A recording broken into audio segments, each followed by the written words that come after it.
Olá, amigos, tudo bem? Bem, espero que sim.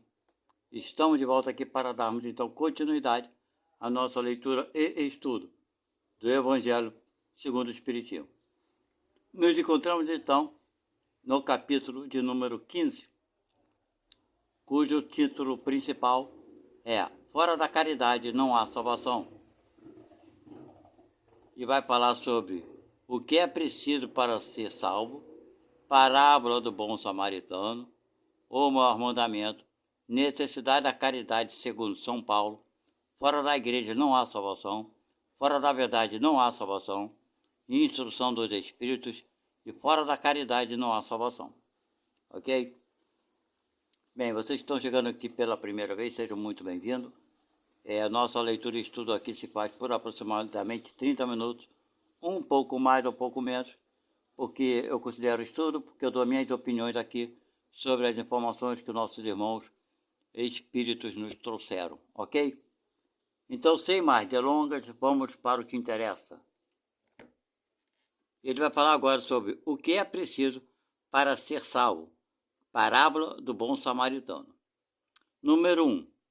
Ora, quando o Filho do Homem vier em sua majestade, acompanhado de todos os anjos, se assentará no trono de sua glória, e todas as nações, estando reunidas diante dele, separará uns dos outros, como um pastor separa as ovelhas dos bodes, e colocará as ovelhas à sua direita e os bodes à sua esquerda. Então o rei dirá àqueles que estarão à sua direita: Vinde vós, que fostes benditos por meu Pai, passai o reino que vos foi preparado desde o início do mundo. Porque eu tive fome e me deste de comer, tive sede e me deste de beber, tive necessidade de alojamento e me alojastes, estive nu e me vestistes, estive doente e me visitastes, estive na prisão e vieste me ver. Então os justos lhes responderão: Senhor, quando foi que vos vimos com fome e vos demos de comer?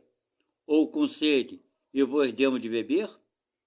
Quando foi que nós vos vimos sem teto e vos alojamos, e sem roupa e vos vestimos? E quando foi que vos vimos doente ou na prisão, e viemos vos visitar?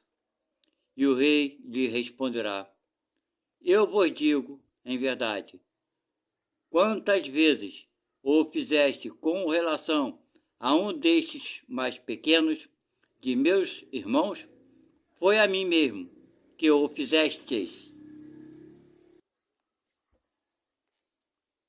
E dirá em seguida aqueles que estarão à sua esquerda: Retirai-vos de mim, malditos, ide para o fogo eterno, que foi preparado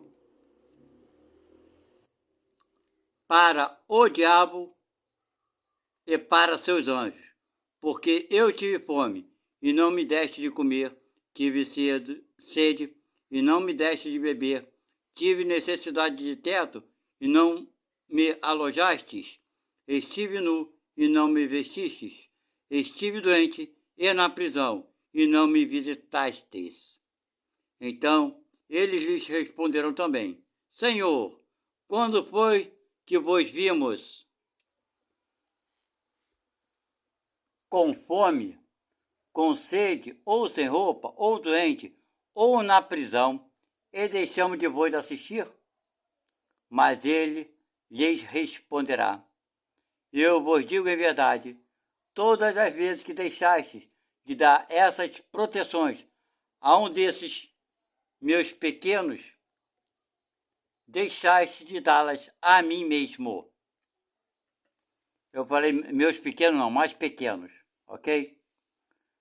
E então estes irão para o suplício eterno, e os justos para a vida eterna. Quem falou isso foi Mateus. Então, gente, veja bem, isso foi o que Mateus falou, porque eu não acredito que Jesus tenha falado isso dessa forma, certo? Isso é um simbolismo, porque ir para o fogo eterno, se Mateus está afirmando que Jesus falou isso, não tem nada a ver com o Espiritismo, porque o Espiritismo é bem claro que não existe isso. O inferno não existe. O que existe é o purgatório, para onde iremos, a maioria de nós que estamos aprendendo, né? Não é o purgatório, desculpa, é o umbral, para onde iremos, a maioria de nós, pelo desequilíbrio que nós temos. Não por castigo. Ah, Deus vai separar, essa separação não existe, não é dessa forma. Isso é tudo simbólico. Mas naquela época Jesus não poderia falar diferente. E Marcos entendeu dessa forma. Vocês entenderam? Então é por aí. Vamos ao número 2. Então, um doutor da lei, tendo se levantado, disse-lhe, para o tentar: Mestre, o que é preciso que eu faça para possuir a vida eterna? Jesus lhe respondeu: Que é o que está escrito na lei? Que ledes nela? Ele lhe respondeu: Amareis o Senhor, vosso Deus, de todo o vosso coração, de toda a vossa alma, de todas as vossas forças e de todo o vosso espírito, e o vosso próximo como a vós mesmos. Jesus então lhe disse: Respondeste muito bem, fazei isso e vivereis. Quer dizer, respondeu muito bem, então faça, né? Pois é, responder a gente responde, fazer é que é difícil, né? Mas esse homem, querendo parecer que era justo, disse a Jesus: E quem é meu próximo? E Jesus, tomando a palavra, disse-lhe: Um homem que descia caramba, a língua enrolou. Um homem que descia de Jerusalém para Jericó caiu nas mãos de ladrões que o despojaram, cobriram-no de feridas e se foram, deixando-o semi-morto. Aconteceu em seguida que um sacerdote descia pelo mesmo caminho e, tendo-o percebido, passou para o outro lado da rua. Um levita, que veio também para o mesmo lugar, tendo-o considerado, né, que o viu, né, passou ainda do outro lado, também fez a mesma coisa, foi para o outro lado da rua. Todos os dois evitaram, eram considerados religiosos, né? Então,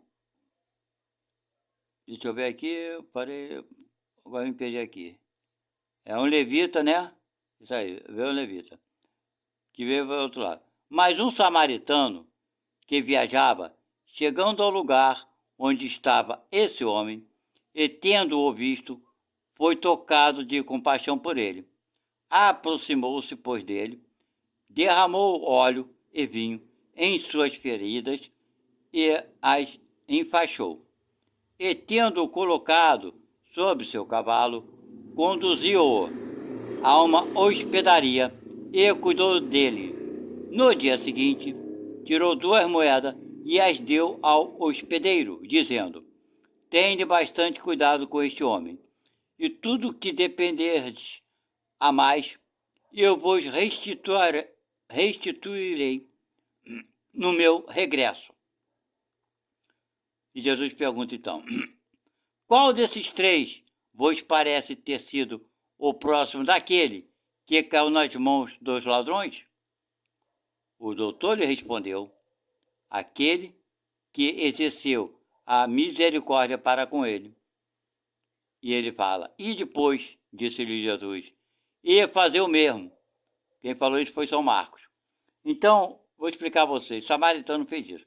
O samaritano, naquela época, era um povo que era considerado pagão, não acreditava em Deus, era considerado assim. Era um povo meio que, como é que eu poderia dizer? Era um país, os samaritanos habitavam um local lá naquela área, que era um caminho de soldados que guerreavam contra outros países. Então, era um povo completamente desmotivado até, né, pela própria situação geográfica, de acreditar em Deus, vinha sofrendo muito. Então era considerado, naquela época de Jesus, que era o povo pagão. E foi, no entanto, um samaritano que ajudou aquele homem. Então é o que Jesus quis exemplificar aqui. Esse negócio de religião não tem nada a ver, não. O negócio é fazer o bem. É por aí, ok?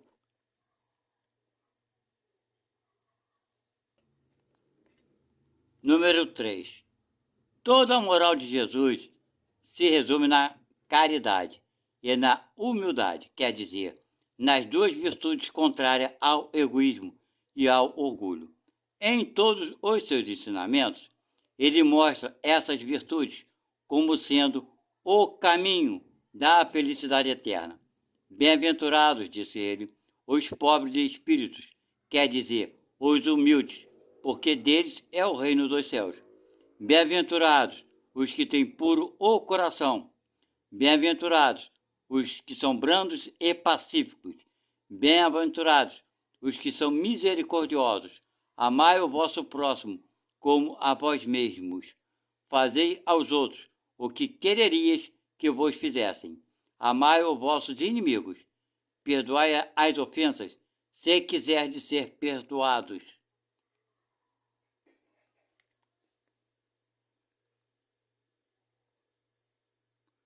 Fazei o bem, sem ostentação. Julgai a vós mesmos, antes de julgar os outros. Humildade e caridade. Eis o que não cessa de recomendar. E ele mesmo dá o exemplo. Orgulho e egoísmo. Eis o que não cessa de combater. Mas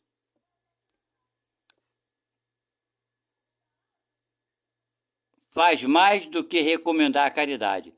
Coloca-a claramente e em termos explícitos como a condição absoluta da felicidade futura.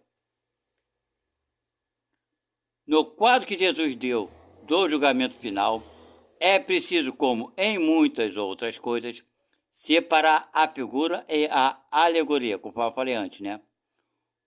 Há homens como aqueles a quem falava, ainda incapazes de compreender as coisas puramente espirituais, devia apresentar imagens materiais surpreendentes e capazes de impressionar para melhor ser aceito, para melhor entenderem, né? Devia mesmo não se afastar muito das ideias vigentes quanto à forma, reservando sempre para o futuro a verdadeira interpretação de suas palavras e pontos sobre os quais não podia se explicar claramente.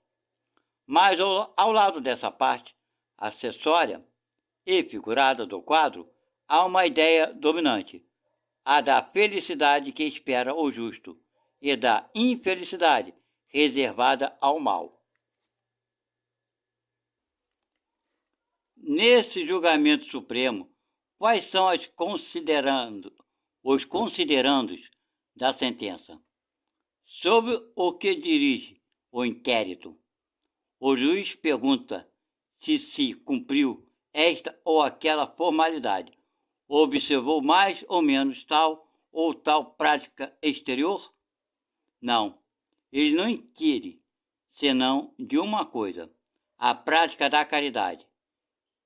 E sentencia dizendo, vós que assististes vossos irmãos, passai à direita, vós que fostes duros para com eles, passai à esquerda. Ele se informa da ortodoxia da fé, faz uma distinção entre aquele que crê de um modo e o que crê de outro? Não, porque Jesus coloca o samaritano, considerado herético, tá vendo o que eu falei antes? Mas que tem um amor ao próximo acima do ortodoxo, que falta com a caridade. O que é ortodoxo? Aquele que era um fanático no negócio de fé, de lei de Deus e tudo mais. Certo? Então esses passaram e não deram atenção ao necessitado. Jesus não fez, pois, da caridade somente uma das condições de salvação, mas a única condição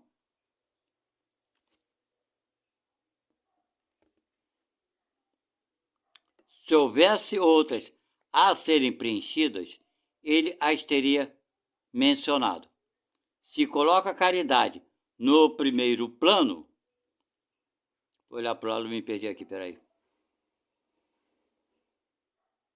No primeiro plano das virtudes, é porque ela encerra implicitamente todas as outras: a humildade, a doçura, a benevolência, a indulgência, a justiça, etc. E porque é a negação absoluta do orgulho e do egoísmo. Quando você é caridoso, que nós não somos, estamos longe de sermos, aí a gente já não terá, quando formos caridosos sempre, porque de vez em quando ele faz uma benevolência aqui e ali a gente acha que é caridade. Mas eu acho que de vez em quando a gente faz a caridade sim. Tem vezes que a gente faz o bem e não espera nada de volta, só pelo prazer de fazer. Mas são raras essas vezes. Mas aí sim, sem interesse algum, isso é caridade. Ok? É a coisa mais importante que tem, porque quando faz isso não pensa em você, não pensa em nada. Só está com o bom pensamento de ajudar. Ele vai falar agora o mandamento maior.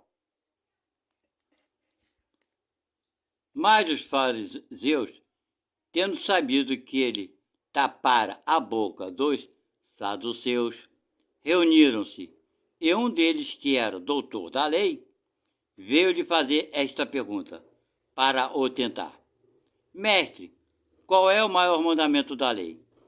Jesus lhe respondeu: Amareis o Senhor vosso Deus de todo o vosso coração, de toda a vossa alma e de todo o vosso espírito. Eis aí o maior e o primeiro mandamento. Eis o segundo, que é semelhante a este: Amareis vosso próximo como a vós mesmos. Toda a lei e os profetas estão contidos nesses dois mandamentos. Quem trouxe essa informação foi Mateus. Número 5. A caridade e humildade, tal é, pois, o único caminho da salvação. Egoísmo e orgulho, tal o da perdição. Este princípio está formulado em termos precisos nestas palavras: Amareis a Deus de toda a vossa alma e ao vosso próximo como a vós mesmos. Toda a lei e os profetas estão contidos nesses dois mandamentos.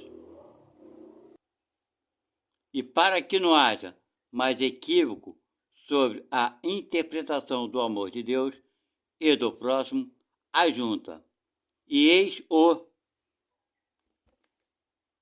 segundo mandamento, que é semelhante ao primeiro. Quer dizer que não se pode verdadeiramente amar a Deus sem amar ao próximo, nem amar ao próximo sem amar a Deus. Portanto, tudo que se faz contra o próximo se faz contra Deus. Não podemos amar a Deus sem praticar caridade para com o próximo. Todos os deveres do homem se encontram resumidos nesta máxima: fora da caridade não há salvação. Então é isso, não adianta as pessoas falarem: eu amo a Deus, eu temo a Deus, que tem mesmo infantilidade, para não falar outra palavra. Mas enfim, amar a Deus não é ficar tendo medo de Deus.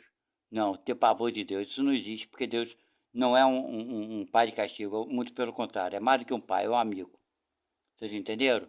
Então ninguém consegue amar a Deus se não ama o seu semelhante. É básico, é bem simples isso. Só que as pessoas preferem ir para a igreja, ficar gritando e berrando e maltratando o seu vizinho, maltratando as pessoas no seu dia a dia. Infelizmente essa é a verdade. Ok? Vamos ver agora, vai falar sobre necessidade da caridade, segundo São Paulo. Ok? Então vamos lá, número 6. Ainda quando eu falasse todas as línguas dos homens e mesmo a língua dos anjos, se não tivesse caridade, não seria senão como um bronze sonante e um símbolo retumbante. E quando eu tivesse o dom de profecia, penetrasse todos os mistérios e tivesse uma perfeita ciência de todas as coisas, quando tivesse ainda toda a fé possível, até transportar as montanhas, se eu não tivesse a caridade, eu nada seria. E quando tivesse distribuído meus bens para alimentar os pobres, e tivesse entregue meu corpo para ser queimado, se não tivesse caridade, tudo isso não me serviria de nada. A caridade é paciente, é doce e benfazeja. A caridade não é invejosa, não é temerária e precipitada. Não se enche de orgulho, não é desdenhosa, não procura seus próprios interesses. Não se melindra e não se irrita com nada. Não suspeita mal, não se regozija com a injustiça, mas se regozija com a verdade. Tudo suporta, tudo crê, tudo espera, tudo sofre. Agora, estas três virtudes, a fé, a esperança e a caridade, permanecem, mas entre elas, a mais excelente é a caridade. Quem falou isso foi Paulo. Ok? Vamos então ao número 7. São Paulo, de tal forma compreendeu essa verdade, que disse, ainda quando eu tivesse a linguagem dos homens, quando eu tivesse o dom da profecia e penetrasse todos os mistérios, quando eu tivesse toda a fé possível até transportar as montanhas, se não tivesse caridade, eu nada seria. Entre essas três virtudes, a fé, a esperança e a caridade, a mais excelente é a caridade. Coloca, assim, sem equívoco, a caridade acima mesmo da fé, porque a caridade está ao alcance de todos, de todo mundo, do ignorante a do sábio, do rico ao pobre, e porque independente de toda a crença particular. Independente não, e porque independe de toda a crença particular, quer dizer, independente de qualquer religião. E fez mais, definiu a verdadeira caridade, mostrou-a não somente na beneficência, mas na reunião de todas as qualidades do coração e na bondade e benevolência para com o próximo. Agora ele vai falar sobre fora da igreja não há salvação, fora da verdade não há salvação. Enquanto a máxima fora da caridade não há salvação, se apoia sobre um princípio universal e abre a todos os filhos de Deus acesso à felicidade suprema, o dogma, né? Fora da igreja não há salvação, se apoia não sobre a fé fundamental em Deus e na moralidade da alma, fé comum a todas as religiões, mas sobre a fé especial em dogmas particulares. É exclusivo e absoluto. Em lugar de unir os filhos de Deus, divide-os. Em lugar de os excitar ao amor de seus irmãos, alimenta e sanciona a irritação entre os sectários dos diferentes cultos que se consideraram reciprocamente como malditos na eternidade. Quer dizer, fora da igreja, nossa salvação, fica puxando o que a sardinha para o seu lado, ou seja, tem que pertencer à igreja. Se não é da igreja, não vai ser salvo. Então, cria o quê? É claro, uma antipatia. Ele continua.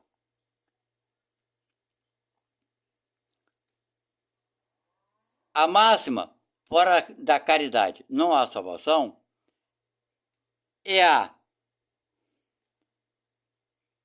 a consagração do princípio da igualdade diante de Deus e da liberdade de consciência. Com esta máxima por regra, todos os homens são irmãos e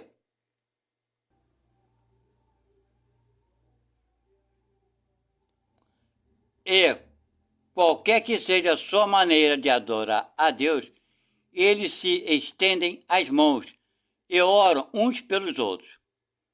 Com o dogma fora da igreja não há salvação, eles se lançam anátema, perseguem-se e vivem em inimizade. O pai não ora pelo filho, nem o filho pelo pai, nem o amigo pelo amigo, desde que se julguem reciprocamente condenados para sempre.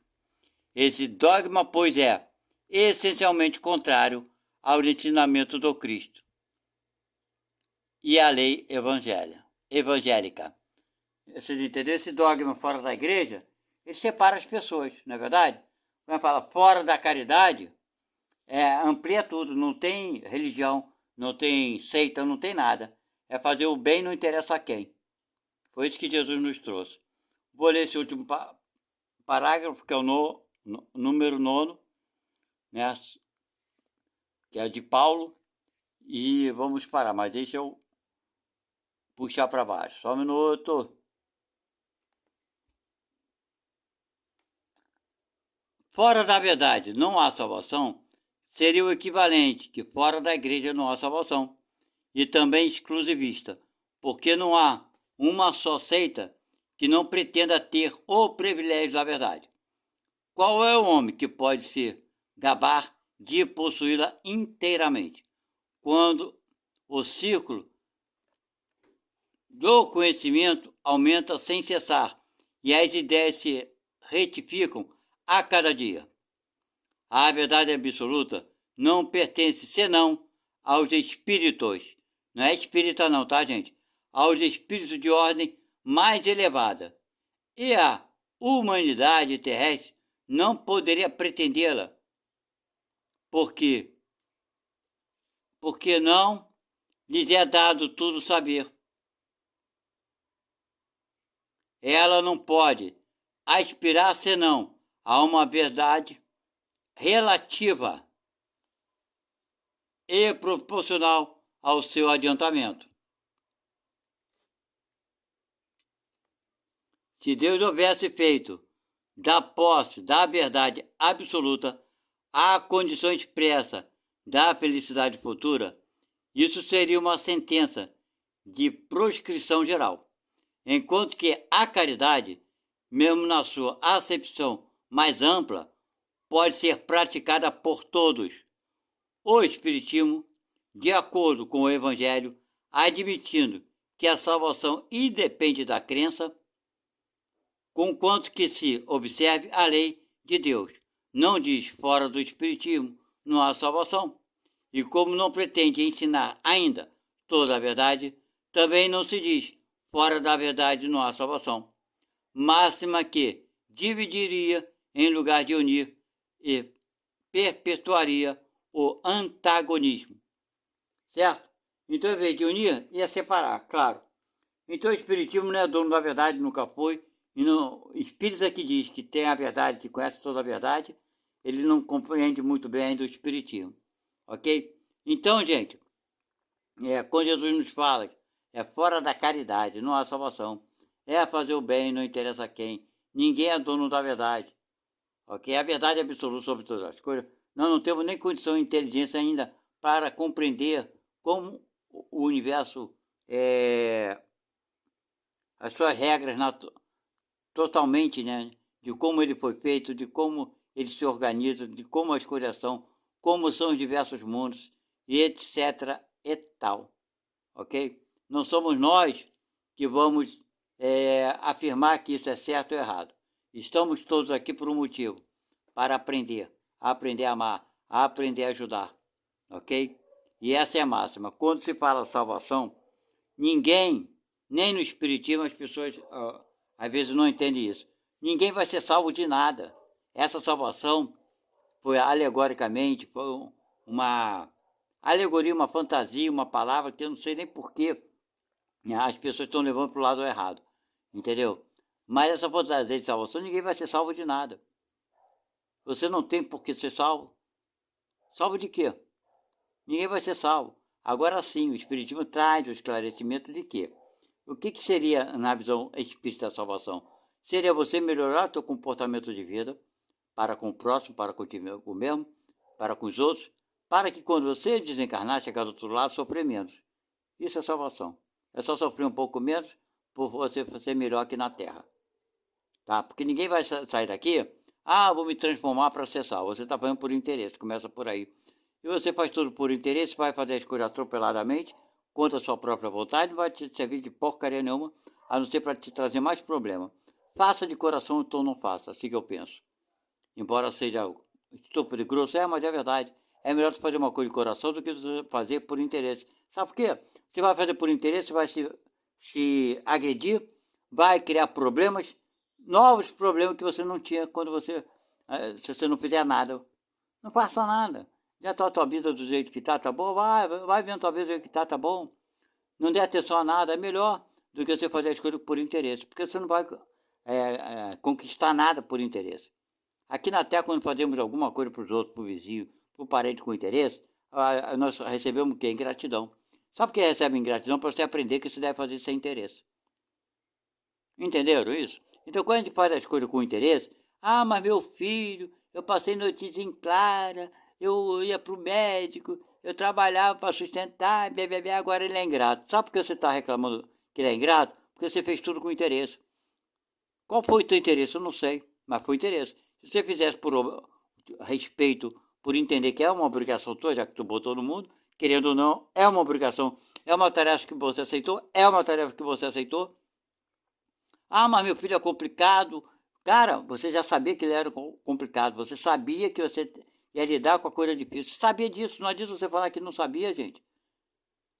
Se eu soubesse, eu sabia sim, e você aceitou.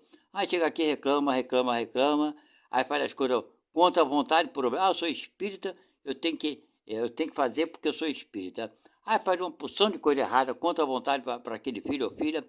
Aí faz, porque eu sou espírita, tem que tratar bem, mas tu tá com raiva dentro de você. Não faça, é melhor. É assim que eu penso. Entendeu? Tudo que acontece contigo, comigo, com todos nós, foram escolhas que fizemos. Ninguém está aqui sendo castigado. Estamos tendo oportunidade de fazer a escolha correta. São oportunidades. Sabe quantas oportunidades você vai ter? Eu não sei não, mas serão muitas, porque esse é o pai que nós temos. Esse é o pai que eu tenho, que todo mundo tem. Certo? Nós temos oportunidade o tempo todo de fazermos melhor, enquanto estivermos aqui encarnados. Depois que partir para o outro lado, já era. Essa vida já foi, já era. Não tem mais como fazer. Então faça agora enquanto está aqui. Perdoe, se reconcilie, aprenda a ser humilde. Quando você for caridoso, você vai saber o que é isso. Você pode já começar a pensar sobre isso agora. Bem, gente, já falei muito. Fiquem na paz de Deus. Espero que gostem. Faça o comentário que vocês quiserem fazer. Estarei sempre disponível aqui. Ok? Tchau e até a próxima.